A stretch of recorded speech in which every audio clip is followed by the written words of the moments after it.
उस परमात्मा को अपना मान लो यार, जी उसे अपना मान लो ना।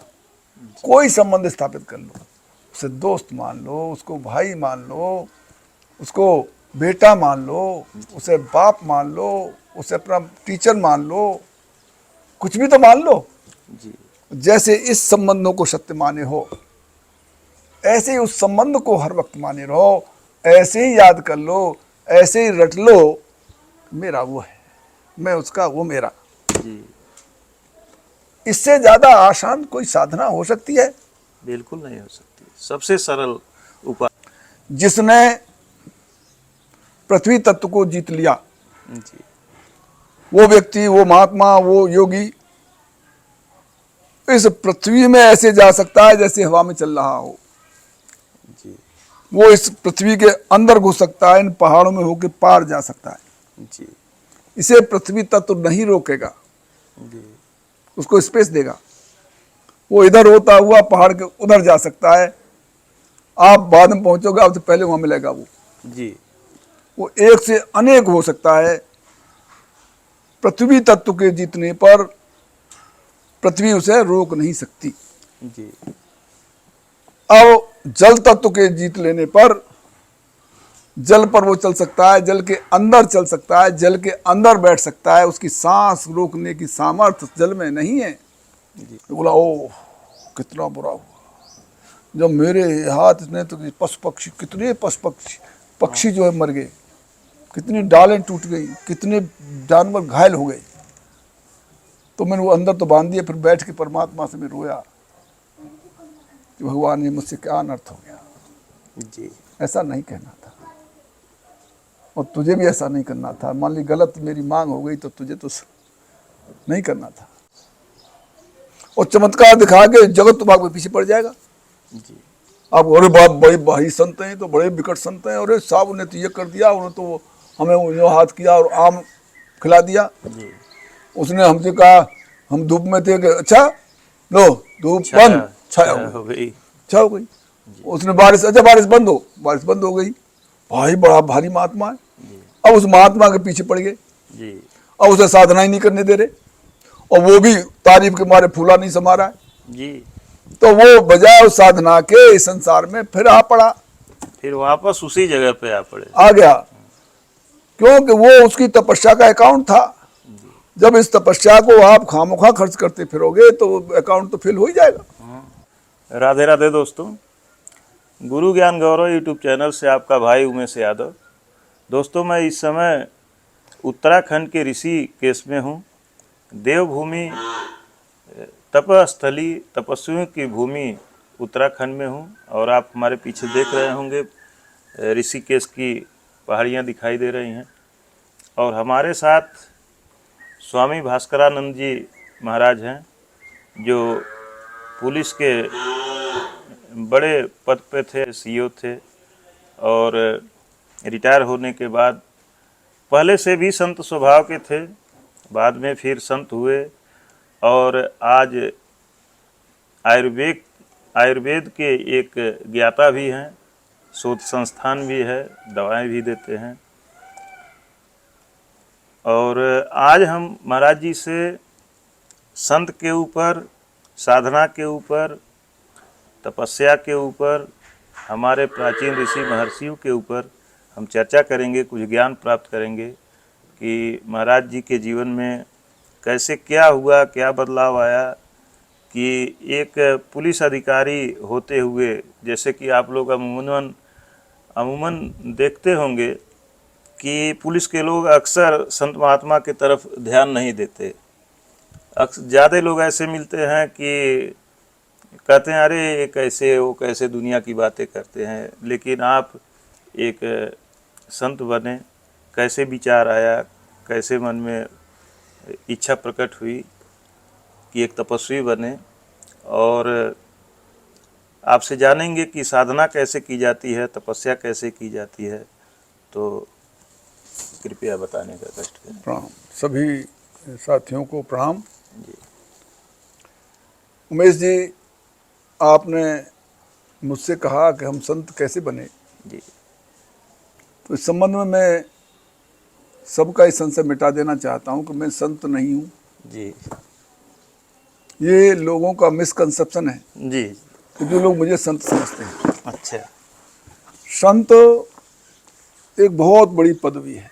जी संत जो है, संत के जो लक्षण हैं वो अगर किसी व्यक्ति में घटते हैं जी तो उसमें ये आवश्यक नहीं है कि दाढ़ी बनी हो अथवा ये गेरुए वस्त्र पहने हों। इस हमारे देश में बहुत बहुत बड़े दुर्दांत लोग बैठे हैं जी और आज भीख मांगने का साधन मात्र सा रह गया है। जी संत आचरण से होता है। संत का जो आचरण है, साधु, साधु माने जिसने साध लिया है अपने को। जी। अब साध क्या लिया है? आप योग में जब बहुत देखे होंगे, आपने योगी संत देखे होंगे, चित्तवृत्ति निरोधस्य योग, चित्त की वृत्तियों का निरोध करना योग है। जी अब इन वृत्तियों का निरोध चाहे तो कोई हल चलाता हुआ किसान कर ले, जी अथवा स्टूडेंट कर ले, अथवा कोई सर्विस में मौजूद है वो कर ले, अथवा व्यापार करता हुआ कर ले, वो नंगा रह के कर ले, गेरुए कपड़े पहन कर ले, काले कपड़े पहन कर ले, चाहे जैसे कपड़े पहन ले, चाहे जैसी वेशभूषा बना ले, चाहे जिस व्यवसाय में वो संलग्न हो। जी मुख्य बात है वृत्तियों का एकाग्र करना। जी। अब वृत्तियों का एकाग्र करना ये आम लोगों के बस की बात है नहीं। नहीं है। क्यों नहीं है? उसका कारण क्या है? ये जो माया है, जो प्रकृति है, इसने जो व्यवस्था दी है वो दी ही इस तरह की है कि अगर कोई व्यक्ति इन वृत्तियों को एकाग्र कर लेगा तो स्वरूपस्थ हो जाएगा, परमात्मा में मिल जाएगा। इस तरह सभी मिल गए तो इस सृष्टि का कोई अर्थ नहीं रह जाता, सृष्टि नहीं रहेगी। जी सभी अगर मुक्त हो गए फिर यहाँ कौन रहेगा?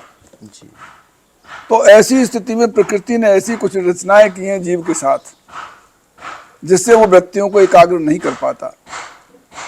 वो जैसे परांच खानी वितृसंभो परांग पश्यत नात्मनात्मनः, ये जो हमारी इंद्रियां हैं जी ये बाहर को देखती हैं। इनके मुख कहाँ है? बाहर को है। जी। हम जो भी देखेंगे बाहर से, आके बाहर से देखेंगे, अंदर से तो कुछ दिखाई नहीं दे रहा। नहीं दिखाई। जो सूंघ रहे हैं तो बाहर से सूंघ रहे हैं, जो त्वचा स्पर्श कर रही है बाहर से कर रही है, अंदर से कुछ ना बता रही। जो कुछ खा रहे हैं बाहर से खा रहे हैं, अंदर से कुछ नहीं खा रहे। तो जितनी ज्ञानेंद्रियां हैं हमारी वो बहिर्मुख हैं और ये ज्ञानेंद्रियां ही उस ब्रेन को, उस मस्तिष्क को, उस चेतना को, उस मन बुद्धि चित्त अहंकार को ये सूचनाएं देती हैं। जी। जितनी सूचनाएं आती कहाँ से आती? बाहर से आती। क्योंकि इन इंद्रियों के जो परसीव कर रही हैं हमारी ज्ञानेंद्रियां वो बाहर से कलेक्ट कर रही है सूचनाओं को, और उन सूचनाओं का विश्लेषण होता है मस्तिष्क में। तो हम अंतःवृत्ति हमारी हो कैसे सकती है जब बाहर से सब कुछ मिल रहा है सामान? जब सब सूचनाएं बाहर से ही, बाहर की सब सूचना हमें मिल रही हैं तो हम अंदर को देखें कैसे? या तो इस बाह्य जगत को, बाह्य से जो आ रही सूचना, इनको इंटरप्ट करें। ध्यान और समाधि यही तो है जी कि सब संकल्प विकल्प चिंतन मनन का भाव करके और जागृत होके बैठे, ये समाधि है। अर्थात जो बाहर से जो ये हमारी इंद्रियां हैं जो परसीव कर रही हैं सेंसेशन, उसको हम ब्लॉक कर दें तो बाहर की सूचना नहीं मिलेंगी। तो बाहर की सूचना नहीं मिलेंगी तो हमारा मन बुद्धि चित्त अहंकार जो भी है ये अंतःकरण, ये अंदर को अपने आप अंदर ही स्थित होगा। अर्थात जो मन आदि जो इंद्रियां हैं, इनके जो वृत्तियां हैं जो बाहर भाग रही थी जी उनको एकाग्र किया जाए। तो कैसे होगा कि बाहर का सब जो सूचना है उनको ब्लॉक करो, रोक दिया जाए। ठीक है। जी। तो बाहर से जब रोक दिया तो अंतर दर्शन होने लगता है, अर्थात वृत्ति एकाग्र हो जाती है। और इसे मोटे तौर पर समझाऊं कि जैसे धूप है, धूप ये कहीं आग नहीं लगाती किसी में, जी। और सब उसे बर्दाश्त कर रहे हैं, सब सहन कर रहे हैं, आनंद आ रहा है। जी। अगर हम एक कॉनकेव या कॉन्वेक्स लेंस लें और उसे रख करके किसी कागज पर या किसी ऑब्जेक्ट पर उसका फोकस हम डालें तो वो जल उठता है। जल उठता है। क्या हुआ? धूप क्या है? ये वृत्तियां हैं सूर्य की जो फैल रही हैं। अब उन वृत्तियों को हमने उस यंत्र से एकाग्र कर दिया, तो जहां एकाग्रता हुई वहां शक्ति उत्पन्न हो गई, और वो इतनी ताकतवर हो गई कि उसने शक्ति का, तेज का आवरण कर लिया। ऐसे ही हम जब इन वृत्तियों को बाहर से छोड़कर और उन्हें एकाग्र कर लेते हैं, फोकस कर लेते हैं अपने अंदर, चित्तवृत्ति नोधस्य योग, तो उन वृत्तियों से जो शक्ति उत्पन्न होती है उससे आनंद की अनुभूति होती है, तो स्वामी उससे जी स्वरूप की प्राप्ति होती है। कैसे किया जाए? ये करना तो सबके बस की बात नहीं है, आसान तो है। मन बाहर की चीजों को ब्लॉक कैसे किया जाए? हाँ, बहुत और सुंदर। अपने आप को जैसे एक योगी समाधि में ले करके बैठ जाते हैं, समाधि लगा लेते हैं, तो वो कैसे किया जाए? वो कैसे किया जाए? बहुत अच्छा प्रश्न है आपका। देखिए, मन को नियंत्रण करना बहुत आवश्यक है। मन ही वृत्ति का मुख्य स्रोत है। इसको मन को कैसे बस में किया जाए, ये प्रश्न भगवान कृष्ण से अर्जुन ने भी गीता में कहा कि भगवान ये मन कैसे बस में हो? ये तो लगता ही नहीं, न तपस्या में लगता है, न ज्ञान में लगता है, न भक्ति में लगता है, बाहर को भागता है। जी। तो इसे कैसे हम नियंत्रित करें, कैसे हम तपस्या में, हम साधना में से लगाएं? जी। तो भगवान ने कहा असंशयम महाबाहो मन है दुनुग्रहम चलम। जी। संशय रहित मतलब ये निश्चय ही सत्य है कि मन जो है वो बहुत ही कठिनता से बस में होने वाला है, जी। लेकिन असंभव नहीं है। तो उन्होंने कहा अभ्यासेंच वैराग्येण गृह्यते, इसका अभ्यास और वैराग्य से इसको बस में किया जाता है। तो अभ्यास और वैराग्य एक वाइड टर्म है, बहुत इंपॉर्टेंट टर्म है। जब लोग इसको जान लेंगे भली प्रकार से तो उन्हें किसी भी अवस्था में साधना करने में, तपस्या करने में आसानी हो जाएगी। तो अब आता है कि वैराग्येण और अभ्यासेण। वैराग्य का अभ्यास, और वैराग्य तो आम जनता समझती है कि बाबा जी बन जाओ वैराग्य हो गया। जी। ये वैराग्य नहीं है। जी। राग रहित होना वैराग्य है। जी। आसक्ति न होना वैराग्य है। ये राग और आसक्ति क्या है? हाँ, राग है अटैचमेंट, जी। डिजायर्स, अपेक्षाएं, जी। ये राग है। जी। तो अब आप इसे बारीकी से समझिए। राग से हम कैसे विमुक्त हो सकते हैं, राग रहित हम कैसे हो सकते हैं? भाई हमारे बच्चे हैं, हमारी पत्नी हैं, हमारे संसाधन हैं जिनको हमने अर्निंग किया है, समाज हमारा है, मनुष्य हमारे हैं, प्राणी हमारे हैं, सब हमारे हैं। तो हम हर जगह जहाँ देखो सब हमारा ही तो है। तो हम कहाँ कहाँ तक अपने मन को हटाएं इससे? हम अपने बच्चों की लायबिलिटी से कैसे दूर हो जाएं? जी। हम अपनी पत्नी जो हमारे ऊपर निर्भर होकर आई हम उसे कैसे छोड़ दें? जी। ठीक है भाई, राग होना नहीं होगा तो फिर तो बिखर जाएगा, सब खेल बिखर जाएगा, परिवार बिखर जाएंगे, व्यवस्थाएं बिगड़ जाएंगी। तो फिर हम राग को कैसे छोड़ें? जी। है ना, है महत्वपूर्ण बात। तो इसको हम कैसे छोड़ें? बड़ा आसान है। राग को छोड़ने के लिए विवेक की आवश्यकता है। सत और असत का ठीक ठीक ज्ञान विवेक है। विवेक और वैराग्य ये एक दूसरे के पूरक है, कंप्लीमेंट्री है। अब विवेक क्या है? सत असत का ठीक ठीक बोध। सत्य क्या है और असत्य क्या है? सत्य वो वस्तु है जो हमेशा ही रहती है, जिसका किसी तरह से बाध नहीं हो सकता। जिसका विनाश नहीं हो सकता, न सोने में खत्म होती है, न जगने में खत्म होती है, न स्वप्न में खत्म होती है, न तुरिया में खत्म होती है। जो वस्तु वर्तमान में है भविष्य में रहेगी, भूतकाल में थी। जो वस्तु जन्म से पहले थी, जन्म के बाद भी है, मृत्यु से पहले भी थी, मृत्यु के बाद भी रहती है, वो सत्य है। इसके अन्यत्र सब असत है। आप में यह असत कैसी है? ये संसार असत कैसे हो गया? ये जीव ही सत्य है, जो इसमें जीवात्मा इस शरीर में है वो सत्य है। इसके अलावा सब असत है, हम ये कैसे मान लें? अगर असत है तो हम तुम्हारी एक थप्पड़ देते हैं खींच के, फिर आप क्यों चिल्लाते हो? भाई असत है, असत को असत ने मारा, क्या दिक्कत है? आपको गाली दी, आपको क्यों क्रोध आया? ठीक है, ये प्रश्न आपका हो सकता है। देखिए, आप स्वप्न देखते हैं, जब आप स्वप्न में जाते हैं तो ये सब परिस्थितियां वहां खड़ी होती हैं, देखते होंगे, ऐसा ही जगत वहां खड़ा होता है। उसमें स्त्री पुरुष, बच्चे बूढ़े, जानवर, पशु पक्षी, कीट पतंगे, पेड़ पौधे, मकान दुकान, सड़क, सब मौजूद होती हैं। और ऐसे लोग भी आ जाते हैं जो मर चुके हैं, वो भी मुलाकात हो जाती है। तो बहुत सी चीजें वहां आ जाती हैं। और जब तक आप स्वप्न देखते हैं तब तक आप उसे सत्य ही मानते हैं। हाँ, एकदम सत्य मानते हैं। वहां अगर कोई आप में थप्पड़ मार रहा है तो आप तुरंत ही प्रतिक्रिया वहां करेंगे, गाली गलौज करेंगे, लड़ेंगे, मतलब जो कुछ भी होगा होगा। लेकिन जगने के बाद क्या उस थप्पड़ जो पड़ा था उसका आप बुरा मानोगे? और उस वक्त सत्य था वो, उस समय के लिए तो सत्य था है? अच्छा, अब यह असत हो गया। कब हुआ असत? जगने पर।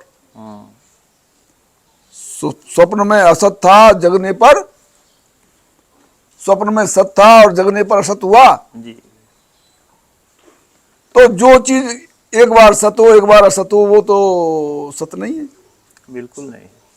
तो स्वामी जी, इसका अर्थ क्या हम यह समझें हाँ, कि जो हम अज्ञानता में जो झूठी चीजों को सही समझते हैं, हाँ, और जब हमें ज्ञान हो जाता है तब हमें लगता है कि ओ ये तो सब बेकार है। जैसे उदाहरण के लिए कि जिंदगी का लोग अधिकतम हिस्सा इस झूठे भुलावे में गंवा देते हैं, और बाद में कहते हैं कि जब समझ आता है, उम्र थोड़ी ढल जाती है, तो कहते हैं ओ तो न बेटा है, न बेटी है, न ये धन है, न दौलत है, कुछ हमारा नहीं है, सब छोड़ के जाना है। सत्य तो वहाँ है, सत्य तो भगवान ही है, ये शरीर भी अपनी नहीं है। तो क्या जो उदाहरण आपने स्वप्न का दिया उसका अर्थ यही माना जाए? बस इसी तरफ मैं जा रहा हूँ, यही बात मैं कहना चाह रहा था जो आपने कह दी जी। तो ये देखिए, उस स्वप्न का अस्तित्व तो जगने तक है जी। ठीक है। ऐसे ही इस जीवन का सत्य जो है वो मृत्यु तक है, मृत्यु तक है। मृत्यु के बाद ये सब असत्य हो जाता है जी। ठीक। और जो सत्य कभी सत्य हो जाए कभी असत्य हो जाए तो वो सत्य तो नहीं हो सकता। सत्य अपरिवर्तनशील है, सत्य अविनाशी है, और असत्य सब विनाशी है। तो ये जो कुछ भी हम देख रहे हैं संसार में, पत्नी है, बेटा है, बेटी है, भाई है, मित्र है, ये सब प्रॉपर्टीज हैं जी, संबंध हैं जगत के, सब ये स्वप्नवत है। सब स्वप्न है। जब इस बात की जानकारी ठीक ठीक हो जाएगी, जी, इसे विवेक कहते हैं। विवेक आ जाएगा जब, इसे विवेक कहते हैं। जी। विवेक आने पर मन जो है फिर असत में नहीं जाएगा, मन सत्य में जाता है। क्यों जाता है? कि जैसे ये हमारे पास 11 गाय हैं, जी, तो हमारे मन ने माना कि ये गाय दूध देती है, जी, मन ने जाना कि ये गाय दूध देती है और गाय दूध नहीं दे रही, तो मन जो है बाल्टी लेके दूध काटने के लिए उसी के नीचे जाएगा जिसके नीचे दूध है। जी। अन्य गायों के नीचे बाल्टी लेके नहीं बैठेगा, नहीं बैठे। क्योंकि वो सत्य उसने वो माना है, जाना है कि दूध सत्य में यहाँ है। तो जब इस तरह से इस मन को ये ज्ञात हो जाएगा कि भाई ये तो असत है, हम तो खामोखी भटक रहे थे, तो सत्य क्या है? सत्य तो मैं हूं जी जो इसको देख रहा हूं। तो उसका मन इस बाह्य दृष्टि में नहीं जाएगा, मन वहां जाएगा जहां तुम हो अंदर। तो उस मन जब उस सत वस्तु पर स्थापित होगा तो वृत्तियां एकाग्र हो जाएंगी। चित्त वृत्ति नोधश योग। तो वृत्तियों का निरोध करने के लिए मन को विवेकशील होना पड़ेगा, और विवेक है सत असत का ठीक ठीक ज्ञान। इसके लिए ये आवश्यक नहीं है कि महात्मा बन के होगा, ये आप दैनिक कार्य करते हुए भी कहीं भी इस सत्य को जान सकते हैं। अब चित्तवृत्ति निरोधस्य योग, चित्त की वृत्तियों का निरोध योग है। लेकिन आजकल के बहुत से लोग, मुझ जैसे लोग, भगवतधारी मुझ जैसे, वो मन को जीतने का यत्न बताते हैं कि मन को ऐसे कंट्रोल करो, ये करो, वो करो, ऐसे होगा, वैसे कंट्रोल होगा, ये विधि है, वो विधि है। वो मन का निरोध नहीं बताते, वो मन का विरोध बताते हैं। मन को और भ्रम में डालते हैं। विरोध। अरे भाई, मन का विरोध नहीं करना है, मन तो तू ही है जी।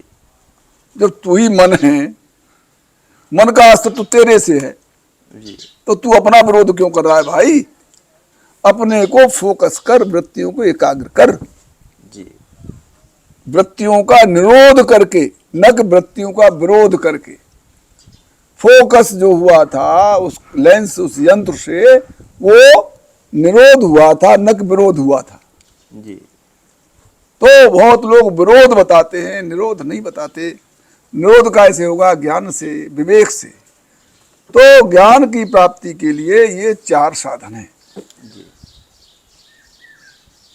पहला साधन है विवेक, सत और असत का ठीक ठीक ज्ञान। दूसरा साधन है वैराग्य, राग रहित होना, वैराग्य। राग रहित कब होगा? जब विवेक हो जाएगा। विवेक के पुष्ट होने पर वैराग्य होगा।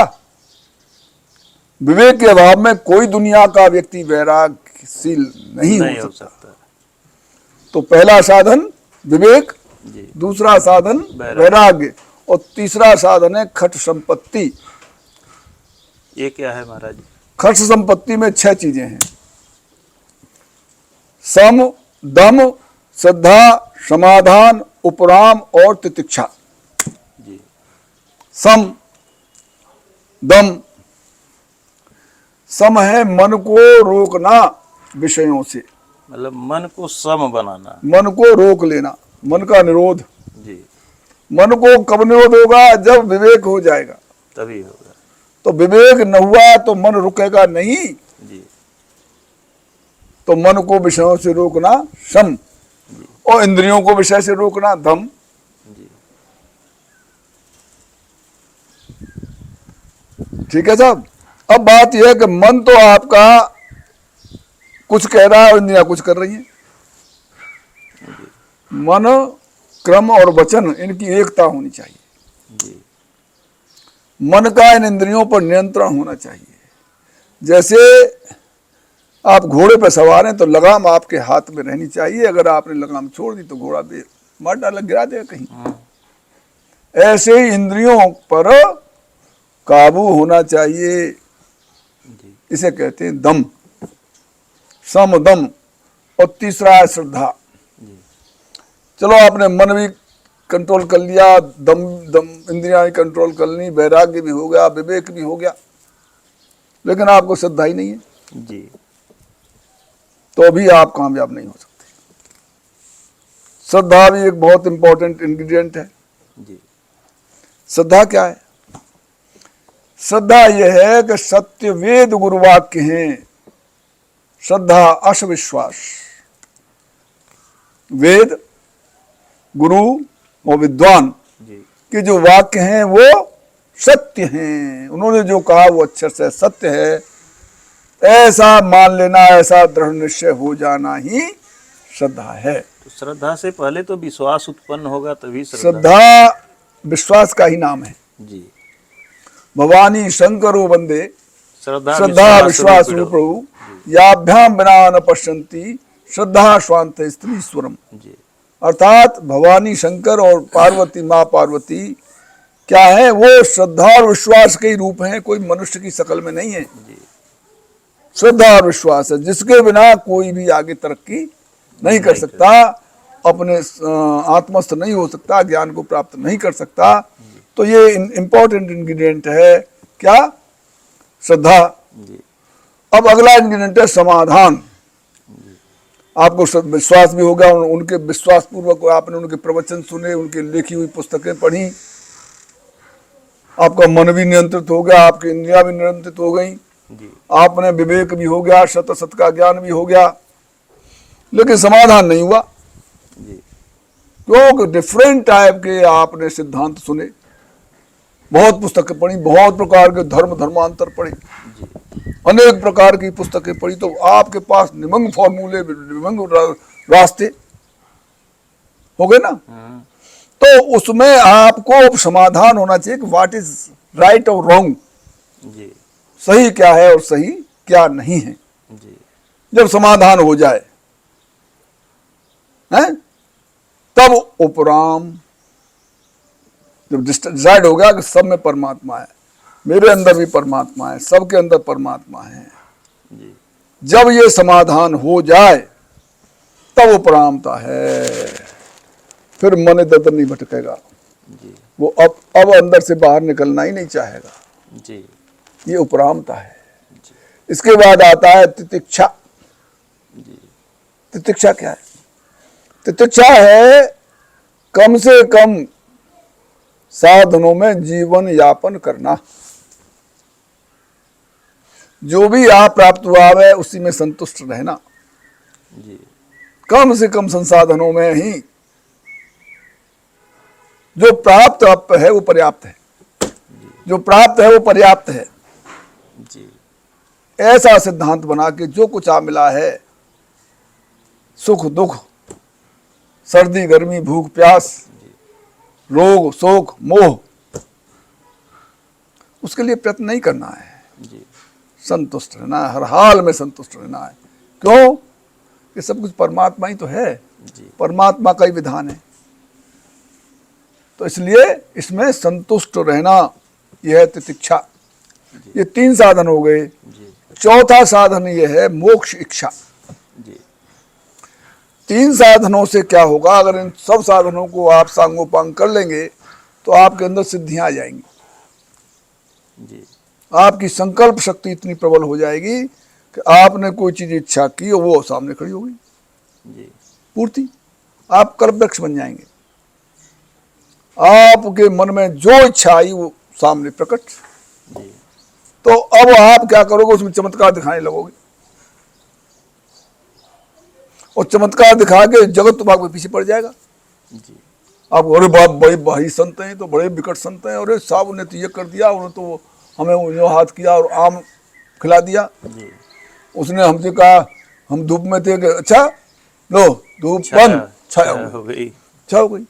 उसने बारिश, अच्छा बारिश बंद हो, बारिश बंद हो गई। भाई बड़ा भारी महात्मा है। अब उस महात्मा के पीछे पड़ गए, अब उसे साधना ही नहीं करने दे रहे, और वो भी तारीफ के मारे फूला नहीं समा रहा है। तो वो बजाय उस साधना के इस संसार में फिर आ पड़ा, फिर वापस उसी जगह पे आ गया। क्योंकि वो उसकी तपस्या का अकाउंट था। जब इस तपस्या को आप खामोखा खर्च करते फिरोगे तो अकाउंट तो फिल हो ही जाएगा। तो वहीं आ गए। तो ऐसी स्थिति में उन सिद्धियां, जो शक्तियां आपको प्राप्त हुई, जो वृत्ति एकाग्र की थी, उससे जो शक्ति उत्पन्न हुई थी, ये उस शक्ति का चमत्कार था पूरा। अब वो जो वृत्तियां एकाग्र हो रही थी, फोकस हो रही थी, अब वो भग गई, वो फोकस ही बिगड़ गया, तो शक्तियां कहां से आएंगी? अब शक्तियों का नाश हो गया। तो फिर यह सावधानी की जरूरत है कि इधर उधर चमत्कार नहीं दिखाने, उस वक्त मोक्ष इच्छा होनी चाहिए कि मैं मोक्ष के लिए अपना यत्न कर रहा हूं। इन यश और सिद्धियां और ये समृद्धि और चमत्कार, इनके चक्कर में नहीं पड़ना चाहिए। तब ये 4 साधन ज्ञान के हैं। ये हैं बाह्य साधन।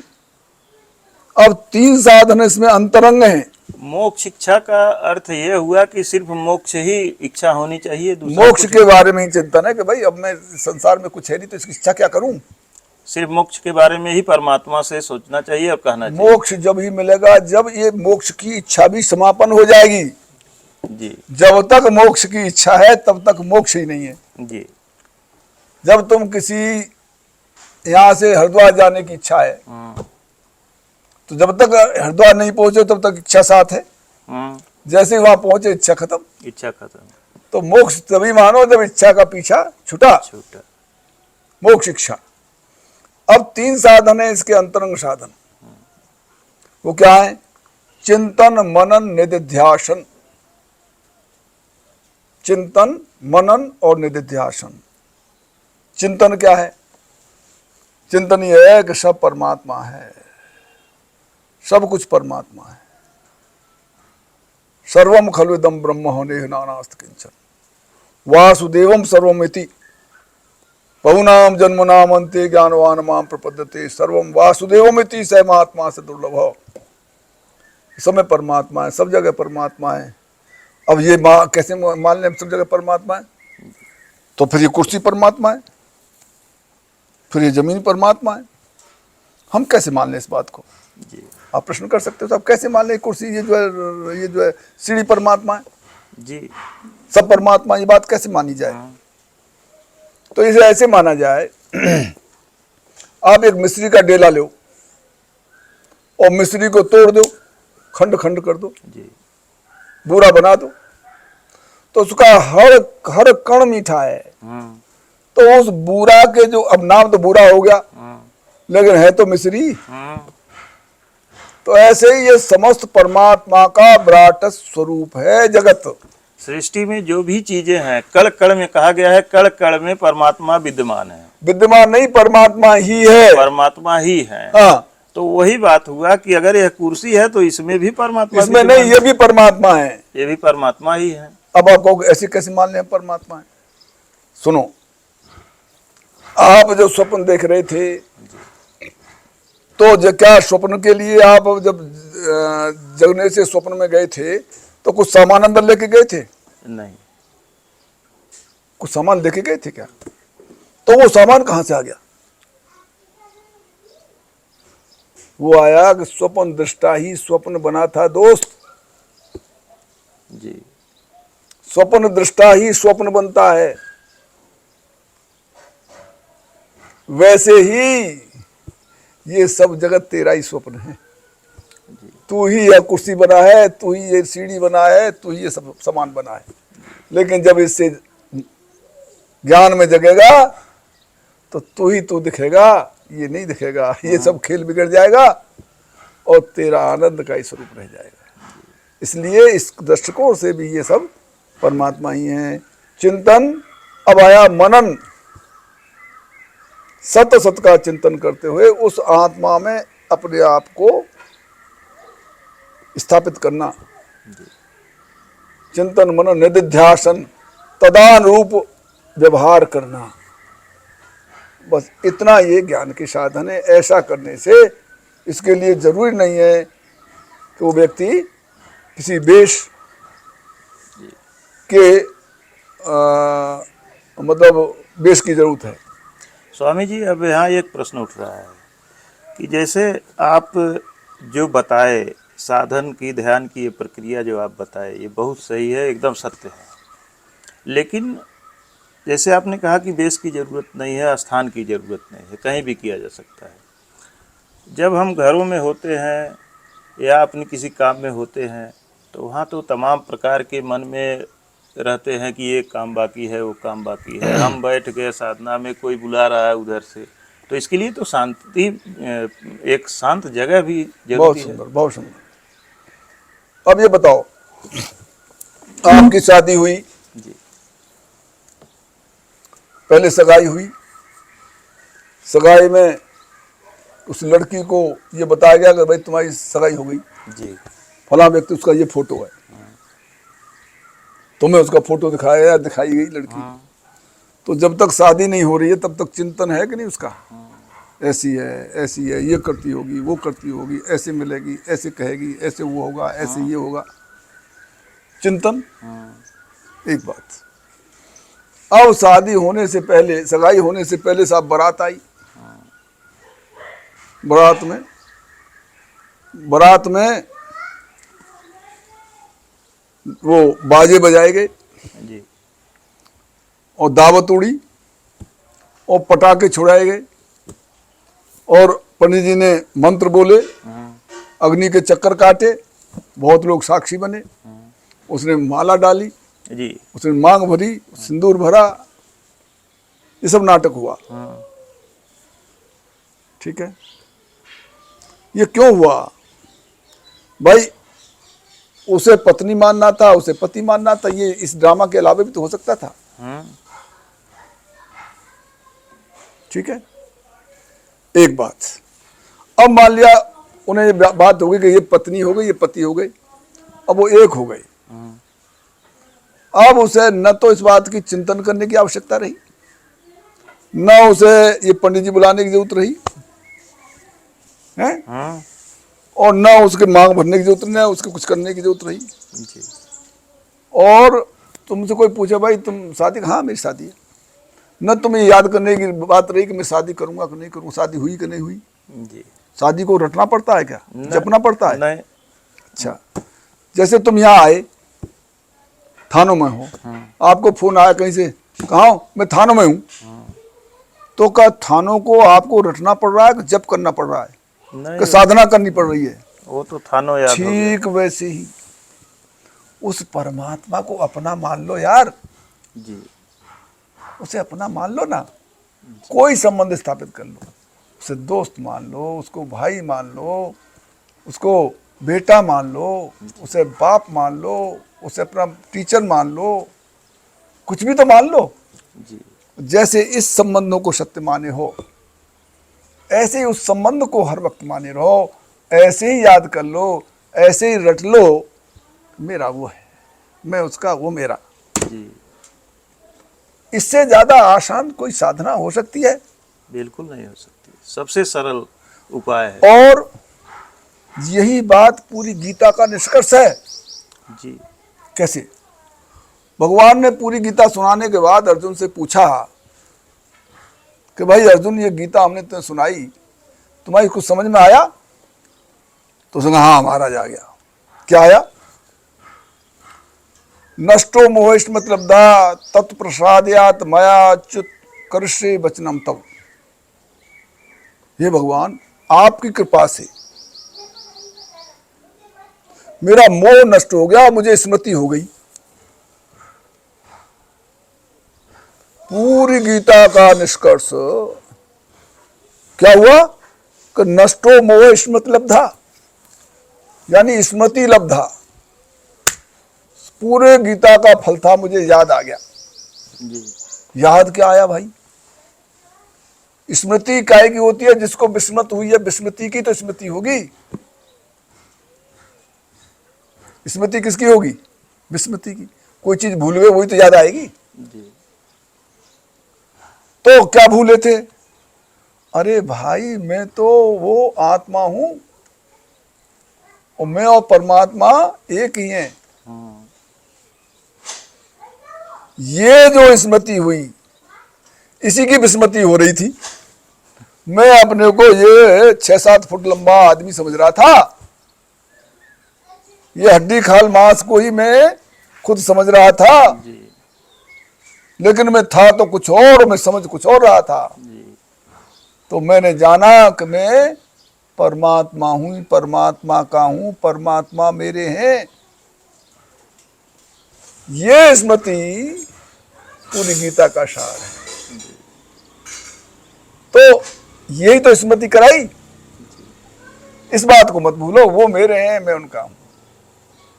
सही बात ये साधना का एक रास्ता है, है। जी इसके अलावा और साधन है, अगर वो इसे भी नहीं कर सकता कोई।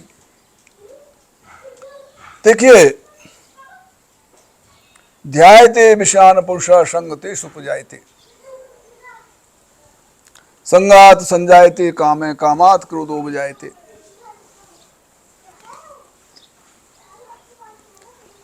किसी भी वस्तु का ध्यान करने से, चिंतन करने से उसकी इच्छा हो जाती है।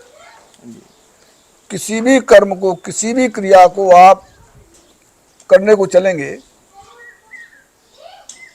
तो आपको उसके प्रति सूचना हासिल करनी होगी। पर सूचना आएगी मस्तिष्क को, और सूचना जब आ गई तो उधर कर्म में प्रवृत्त हो जाओगे जी।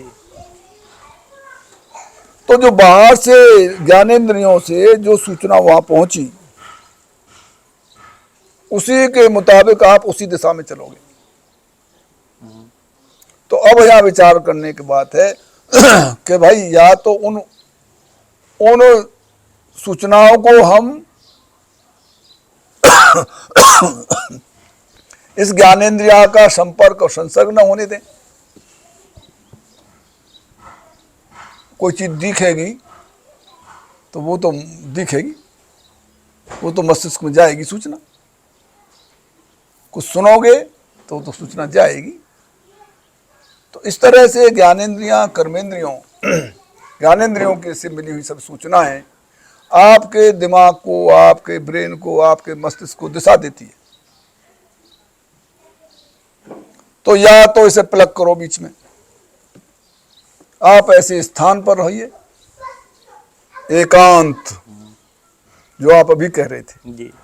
एकांत, जहां ऐसी संभावनाएं न हो कि ऐसी सूचनाएं ज्ञानेंद्रियों को मिले और ज्ञानेंद्रिया मस्तिष्क को डिस्टर्ब करे। जी। एक रास्ता तो यह है। एक दूसरा रास्ता है भाई, आ तो गई सूचना, तो घुस गई, अब हम इसको वहां कैसे रोकें, मस्तिष्क को कैसे रोकें। मन जो होता है वो एक देशीय होता है, एक दिशा में चलता है एक टाइम में। मन का स्वभाव है कि आपका मन इस साइड में लगा है तो इस साइड का आपको नहीं पता क्या हो रहा है। तो हम ये चालाकी करें कि उसे हम वो दिशा देते रहे अंदर। जी। परमात्मा सत्य है, परमात्मा हूं, सब कुछ परमात्मा है, और ये जो कुछ दे रहा है असत है, जो सूचनाएं आ रही हैं वो असत हैं, जो जगत की सूचनाएं ये ज्ञानेंद्रियां दे रही हैं, जब सारा जगत ही नहीं है तो ये सूचना कहाँ की सत हो गई। तो इस असत में मन क्यों भाग रहा है? उनके आने से उस पर कोई फर्क नहीं पड़ रहा है, उनको उपेक्षा करके वो मस्त है। दूसरा तरीका, अब इस तरीके पर मैं एक सवाल खड़ा कर रहा हूँ। जरूर जरूर। मान लीजिए कोई बैठ करके ध्यान में है कि जो भी सूचनाएं आ रही हैं सब गलत है। उसको कोई सूचना ऐसी आ रही है कि तुम्हारा ये नुकसान हो गया। मान लीजिए किसान है, तुम्हारे खेत में आग लग गई, तुम्हारा खेत कोई और जोत लिया, ठीक, या तुम्हारे जानवर को चोर ले गए, हानि हो गई, तुमको तुम्हारी हानि हो गई, या कहीं पता लगा कि मारपीट हुआ, मुकदमा फंसा हुआ है, कहीं भी उसका दिमाग इतने जाल में फंसा हुआ है कि वह डिस्टर्ब चल रहा है। ठीक बात। अब वो अपने आप को कैसे नियंत्रित करे, नियंत्रित कैसे जी करे? बहुत अच्छी बात, बहुत अच्छा प्रश्न है आपका। देखिए, आपने भागवत तो पढ़ी सुनी होगी ही। भगवान व्यास ने सुखदेव जी को ज्ञान का उपदेश किया, जिन्होंने भागवत का व्याख्यान किया था, परीक्षित को सुनाई थी। इतने ज्ञानी थे वो, उस समय में उनसे बड़ा ज्ञानी कोई था नहीं जी। फिर भी व्यास जी ने उनको और ज्ञान हासिल करने के लिए कहाँ भेजा? राजा जनक के यहाँ। राजा जनक के यहाँ गए ज्ञान प्राप्त करने के लिए। उन्होंने सूचना पहुंचाई कि भाई सुखदेव, व्यास पुत्र सुखदेव आए हैं। तो जनक जी ने कहा ठीक है, उन्हें खड़े रहने दो। वो खड़े हैं, 2-3 दिन वहीं खड़े खड़े हो गए। 3 दिन बाद उनकी निरीक्षण परीक्षण होता रहा, इनकी क्या एक्टिविटीज हैं। फिर कहा अच्छा ऐसा करो, उनको रनिवास में ले जाओ, युवतियों के बीच में ले जाओ, रानियों के बीच में ले जाओ, वहाँ इनकी प्रतिक्रियाओं को, इनकी हाव भाव को जांचो परखो। 3 दिन तक वहाँ घुमाए उसमें वो। इसके बाद उनका अच्छा जो हमारा राजकोष है, खजाना, उसमें घुमाओ। वहाँ घुमाए गए, उसी में रखे गए, उन्होंने बड़े भोग विलास की चीज़ें सब उपलब्ध कराई। उनकी हर प्रतिक्रिया, हर एक्टिविटी पे जांच परख रखी गई और वो सब सूचनाएं जनक को जाती रहीं। फिर लास्ट में बहुत 9-10 दिन के बाद उनको दरबार में लाया गया और बैठे वो आके। जैसे बैठे थे तो सूचना आई राजा जनक के यहाँ से, उन्होंने किसी कह रखा होगा या अपनी माया से प्रकट की होगी जी। उन्होंने आगे सूचना दी जो आप कह रहे हो। अब आपका उत्तर आ रहा है जी। कि महाराज दरबार में आग लग गई जी। और आग अत्यंत भयंकर है और बाहर के सब लोग जल चुके हैं, गेट जल गया है और इतना इतना जल गया है, इतना नुकसान हुआ है। सो सुखदेव जी एकदम उठे कि मेरा डंडा और कमंडल तो द्वार पे रखे वो भी जल गए। उन्हें लेने के लिए चले। जी। तुरंत जनक जी ने कहा कि आग लग गई तो क्या हो गया, इस पूरे ब्रह्मांड के जल जाने पर भी मेरा कुछ नहीं बिगड़ता।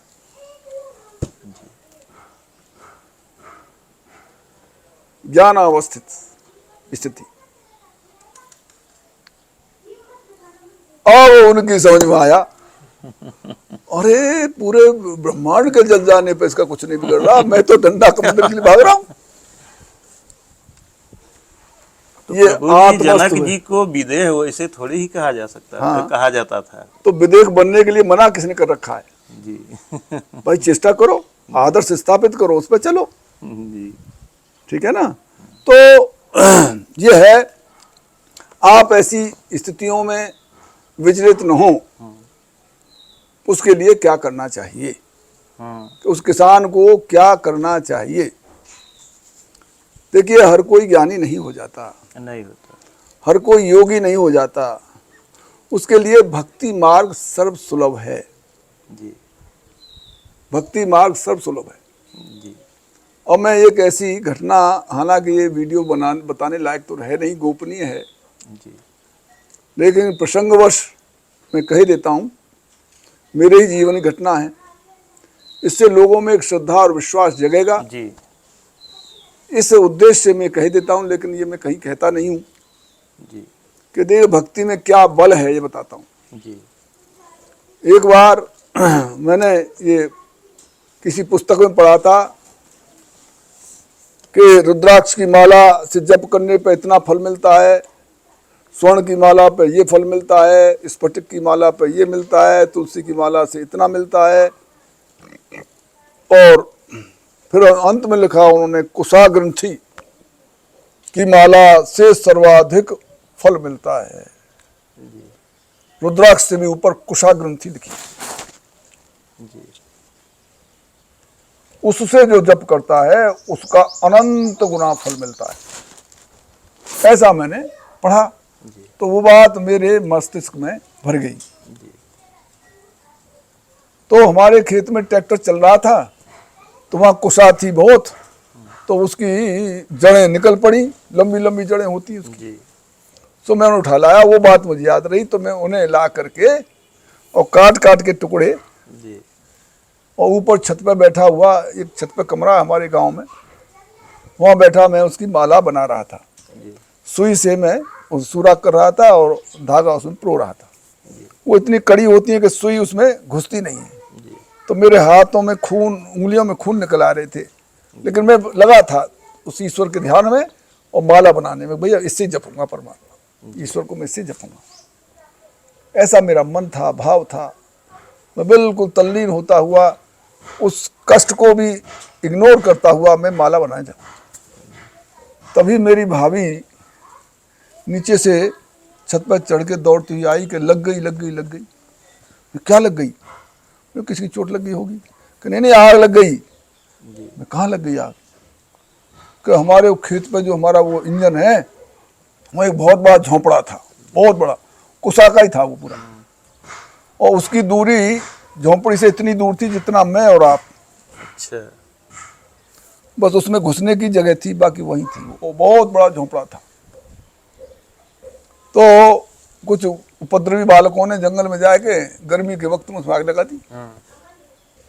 वहाँ इंजन में एक ड्रम तेल ऊपर टंकी में रखा था, एक ड्रम और रखा था उसका डीजल का भरा हुआ। जी।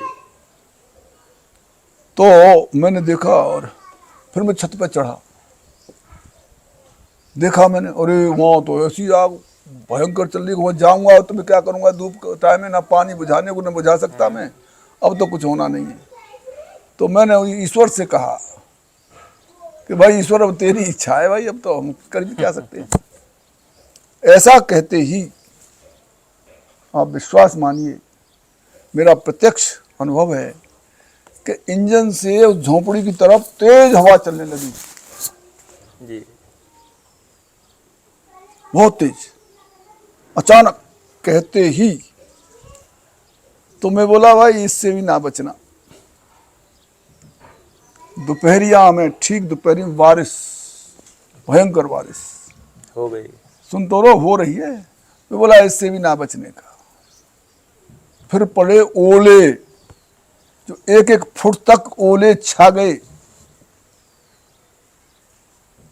और मैं फिर भागा अपने पशुओं को बांधने के लिए घेर में, जो बाहर बंधे थे, उनके चोट लग चुकी थी। तो मैं वो टोकरा सिर पर रख के भागा, तो मेरे हाथों में वो ओले लगे, जी। हाथ घायल हुए मेरे। मैं बोला ओह कितना बुरा हुआ जब मेरे हाथ ने, तो पशु पक्षी, कितने पशु पक्षी जो है मर गए, कितनी डालें टूट गई, कितने जानवर घायल हो गए। तो मैंने वो अंदर तो बांध दिया, फिर बैठ के परमात्मा से मैं रोया कि भगवान ये मुझसे क्या अनर्थ हो गया। जी। ऐसा नहीं कहना था, और तुझे भी ऐसा नहीं करना था। मान ली गलत मेरी मांग हो गई तो तुझे तो नहीं करना था। बाद में एहसास हुआ कि मेरे मैं एक फिर- खेत को, एक इंजन को फिर बचाने मैं के वहाँ लिए। गया खेत पे, जी। तो झोंपड़ी तो पूरी जल गई थी, उसमें तिल भर भी नुकसान नहीं हुआ। वो ड्रम भी वहीं रखा रहा, पूरा भरा हुआ, और टंकी भरी रही। एक रबर का एक टुकड़ा भी उस इंजन से नहीं जला। तो भक्ति में वो ताकत है। जी, बहुत बड़ी। अगर ऐसी स्थिति है आप कुछ नहीं कर सकते, जी। तो कम से कम आप परमात्मा के लिए आंसू तो डाल सकते हो। हाँ, बिल्कुल बिल्कुल। परमात्मा से अपना संबंध स्थापित करके उससे उस असमर्थता के लिए असमर्थता दिखाते हुए उसकी कृपा के आकांक्षित हो सकते हो, जी जी, तो भी आपकी समस्या का समाधान हो हो जाएगा। बिल्कुल हो जाएगा। तो सत्य है। भक्ति, योग, ज्ञान, तंत्र, समझे, ये सभी साधन वहीं पहुंचने के हैं। उससे तुम्हारा कल्याण हो सकता है। सही बात है प्रभु। अब एक सवाल और करेंगे जी। हम बैठे हैं हिमालय की गोद में, जी तो हिमालय के योगी के ऊपर एक सवाल करेंगे कि हिमालय के जो योगी होते हैं, सुना जाता है कि वो लोग बिना खाए पिए बरसों तक तपस्या करते हैं। प्रभु जी, ये कैसे होता है? ये बहुत सुंदर बात आपने कही। जी। योगी शब्द, जी। जैसा कि मैंने बताया था, चित्त वृत्ति नोदस्य योग, जो वृत्तियों को एकाग्र कर सकता है वही तो योगी है। वही है। और उससे ही वो शक्ति और ऊर्जा का संपादन हृदय में होता है। जी। तो उस शक्ति के आधार पर, जिसने वो शक्ति जागृत कर ली है, जी। उस शक्ति के आधार पर कुछ भी हो सकता है। जब व्यक्ति योगी अथवा ज्ञानी हो जाता है तो उसकी ऊर्मियाँ शांत हो जाती हैं। ऊर्मी कहते हैं सुख दुख, हर्ष शोक, नहीं, भूख प्यास, हर्ष शोक और सर्दी गर्मी, जी। ये 6 इस शरीर की ऊर्मियाँ हैं। जी। हर्ष शोक, सर्दी गर्मी, भूख प्यास। जी। तो इनसे उठ जाता है। इस शरीर को शरीर नहीं मानता, जी शरीर तो उसका सहायक रहता है, वो इससे बिल्कुल विरत है, वो अपनी आत्मस्थ स्थिति में घूमता है, तो वो कुछ भी कर सकता है, कहीं भी रह सकता है। एक बात। दूसरी बात, योगियों की बात यह है कि योगी होना इतना आसान बात नहीं है। नहीं।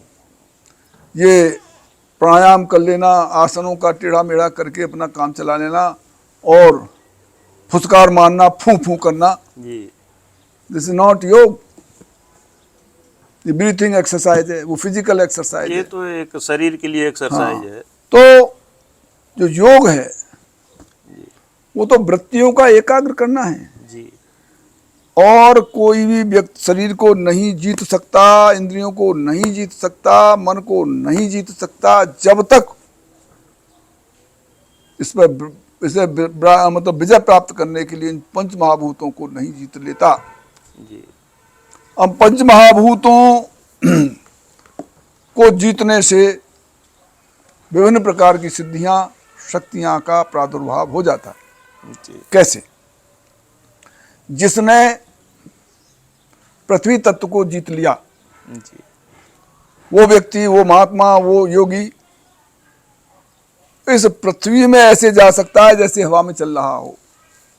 जी वो इस पृथ्वी के अंदर घुस सकता है, इन पहाड़ों में होकर पार जा सकता है। जी इसे पृथ्वी तत्व नहीं रोकेगा, जी उसको स्पेस देगा। वो इधर होता हुआ पहाड़ के उधर जा सकता है, आप बाद में पहुंचोगे, आपसे पहले वहां मिलेगा। जी वो एक से अनेक हो सकता है। पृथ्वी तत्व के जीतने पर पृथ्वी उसे रोक नहीं सकती।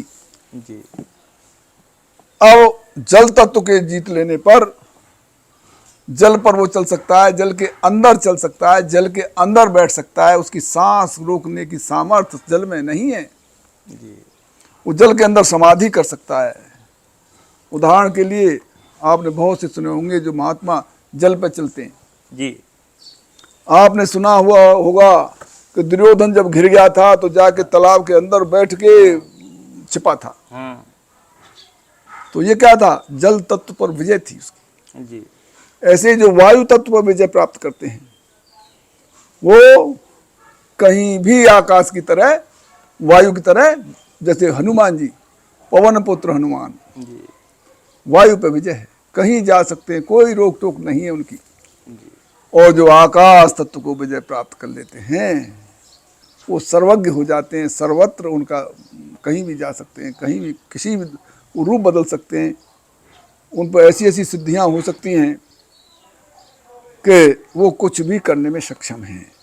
तो अगर उन योगियों ने, उन महात्माओं ने इस तरह की इन महाभूतों पर